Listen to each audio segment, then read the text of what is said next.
me cater to you.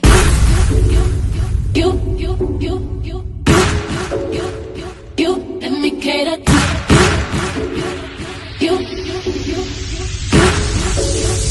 Let me cater to you. I wanna let you know, girl, that you know that I like what you do. So if I be curious, treat my life will be purpose. Without you, if I want it, I'm gonna ask you. Cause I am to be there. Challenge me for the better for you. Let me cater to you. Hello everyone and welcome back to the channel. And welcome back to the show, however y'all see me when y'all come over to the house, okay? I tell you, it's been a sad state of stories this weekend. Chris Brown getting in trouble, making his image a little bit more tarnished than it already has been.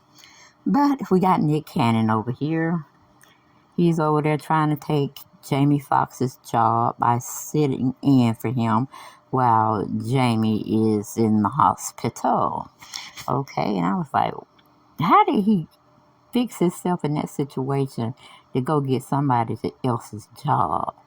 I mean, they could have picked anybody else. They didn't need NickCannon over there holding down the fort for Jamie.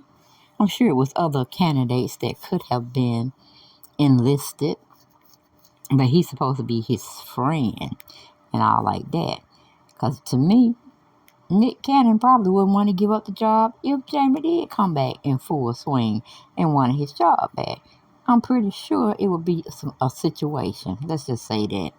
But let's get into NickCannon and why he feels that others are viewing him as a deadbeat dad.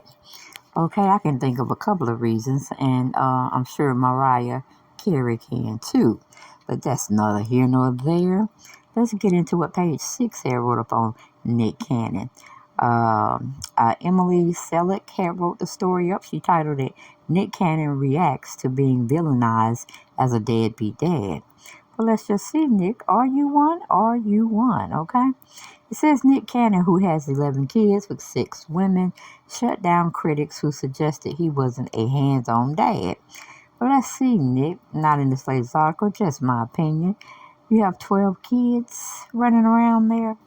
Your first 2, did you forget about them? I heard you shut down 6 Flags for them to be entertained. But how, when, and where are you spending quality time? Meaning time, not money, not presents, not gifts, and any other things we can think of, okay, that would come to mind.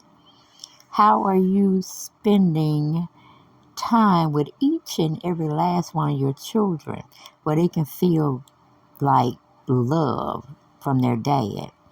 How many times you went up to the school of each one of your kids? Well, several of them are not even at school age, are they? Except for Morocco. What is it? Morocco and somebody? Let me see. Shoot, what was the first 2 kids' name? Maroon and Morocco? Something like that, y'all. That's neither here nor there either. Y'all get the point where I'm trying to drive home. But anyway, it says, I've been villainized. Cannon told the Los Angeles Times Sunday. I hear all the time, you can't be present for all those children. So therefore, I get this deadbeat dad title, he went on. Now, just thinking off the top of my dome, my head, you know what I'm saying? Why don't you just pick one place where all your children can be, buy a big-ass mansion, put every last one of your kids, as well as their mothers, under that same roof. Then you can have your whole tribe there. And nobody would ever think about saying you were not a hands-on dad.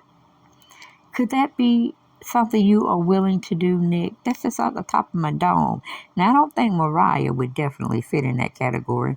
So I think you would probably either have to move around where she's at or move in another totally state and fly your first 2 kids out to see you when you feel you need to see them, or you go visit them like you're doing now. That's just a thought.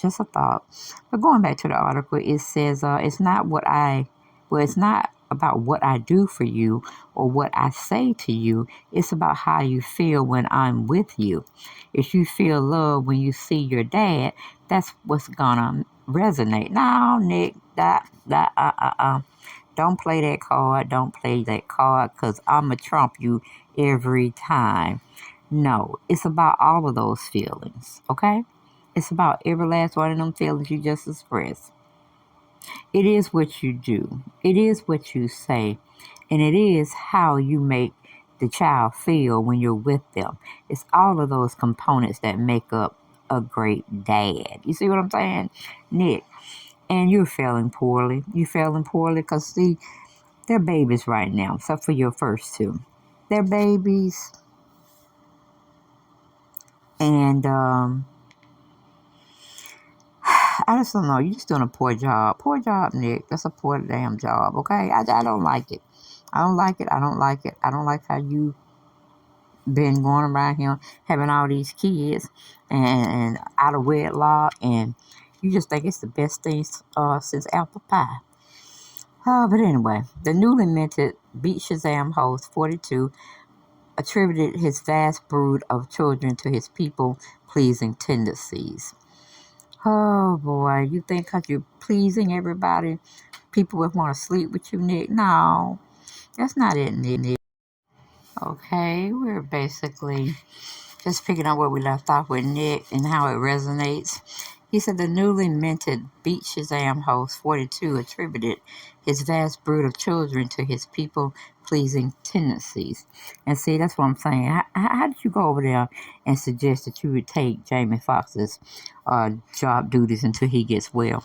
You're just looking like one of them backstabbers, Nick. That's what that's what you're giving me. That's the energy that you are giving me. Because you don't have nothing else going on. You remember your talk show got canceled after only being, I think, in the running for 6 months. And you have founded a podcast, which we know that ain't going to be too long for they shut down as well.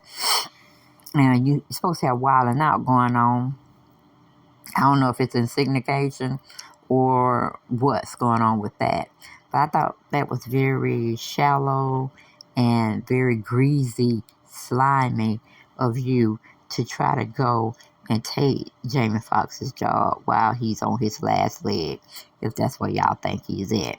Okay? So I just, I don't like you, Nick. I don't like you.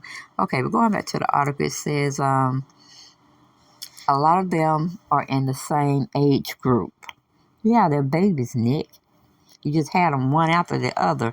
And I don't understand how these women just sat and laid down with you other than to try to take your money for child support. But anyway, he said of his various partners, noting that many of them expressed anxiety about their biological clocks during the COVID-19 pandemic. And I just wanted to give them what they desired. I kept saying, I can handle it. Yeah, I bet you can. Yeah, that's why you're trying to get more jobs under your belt by taking jobs that don't really belong to you. How convenient is that, Nick? But I don't think only thing that can happen that can wipe somebody out totally because they thought they had it all planned out. They did the portfolios. They have the investments here and there. Just let something major happen, like a major illness or any type of scenario. You know what I'm saying? It can actually wipe you out. You lose your job and you can't get one for a while. That's just your bank account, savings account, other kind of stuff you have as far as making you money is being depleted. So just one thing can happen to you that could change your life and turn it upside down. So what you banking on, what you already have and what you're trying to get is no match for when something, meaning one thing go wrong and everything just runs together and go straight to hell, pretty much. So the way you thinking, it's not logical. It's not logical thinking you can actually take care of 12 kids, give them good education, spend time at least Hands-on time is what I'm talking about. I'm not talking about making sure they're fed, they got clothing, they got food, they got shelter. No, most what kids want is to see their parent present in their lives for all of their milestones. And that's something you just don't seem to get. You just don't seem to get it, Nick. But anyway, the Masked Singer host who revealed he makes 100 million annually explained that all his partners were aware he didn't want a traditional relationship before they welcomed children together. As a man who made his bones, you're not looking to give half of what you built to someone you don't even know, he said, noting he would rather have an honest relationship than be with someone who's telling them they're the only one but still effing the neighbor. Is that what happened to you and Mariah? Is that what happened with you and Mariah? But Mariah had her own. So maybe you were just on the outside looking in and trying to take advantage of Mariah. I'm just saying. I'm just saying. But going back, it says, however, Cannon has purchased homes for all of the women he shares kids with and said there's nothing that they could ask him for that he would say no to. He also said he supports all of his baby mama's personal decisions while he believes in vaccinations for children. Some of his female partners don't, and I go along with it, he explained. Okay, this mom may love Miss Rachel videos, and this mom may love Your Baby Can Read. I know that every mother is making decisions based off of love and what they believe is best for the child. Elsewhere in the interview, the Wild 'N Out host likened his relationship with ex-wife Mariah Carey to Donald Trump and Vladimir Putin. And you see how he's dogging out somebody he said he once cared for? And say I ain't got to read no more of the article because it's just bullshit. Nick wants something convenient, and that's what he got. The other women, of course, they're going to do whatever he say because they're depending on him. Mariah not depending on his ass, okay? She got hers, and she going to keep hers. And he can live out his fairy tale land with his other 10 kids or whatever. Let have. That's all I got. I ain't got no more. And I'll see y'all on the next one.